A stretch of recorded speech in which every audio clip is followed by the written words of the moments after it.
Geopolitical risk events are no longer niche events. They're no longer something that just affect the security and the risk guys. This is something that affects the whole business, the whole enterprise. It is imperative, therefore, that businesses try and begin to think how they can better adapt to the realities of the world today, in which economic issues are increasingly not just being affected, but being driven by political events as they develop both regionally and globally.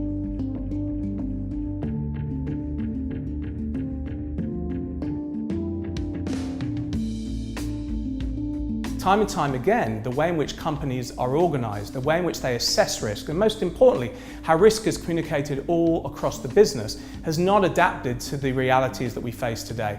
And one of the key things is understanding that risk does not mean setting up a new department and having to spend millions. It is simply a recognition that any business operating in the globe today is operating in a more risky environment, that politics will have an impact not only on very specific areas, but also on traditional areas that would have been seen just as economic. And with a small adaptation of the business, and with a recognition that these understandings need to be communicated across the business, dramatic improvements can be made in how a business prepares itself and avoids the negative consequences of the political risk events that are undoubtedly going to occur in the years to come.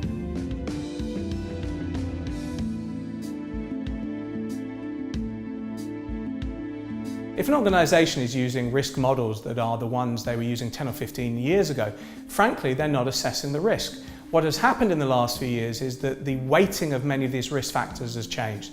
One of the issues that I address in my presentations is the issue, for example, of the role that religion and nationality, tribalism, plays in risk today. It seems very obvious. Anyone looking at the news in the Middle East would seem to say, oh yes, of course, this is being driven by identity. Yet look at traditional risk modelling, and identity weighs very lightly in how risk is assessed. Simply recognising that that element of your risk model needs to be risen a level or two can dramatically improve the way in which you're assessing risk across your organisation.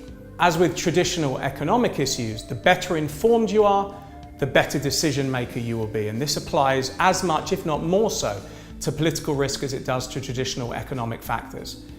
Be informed, don't be informationally impotent.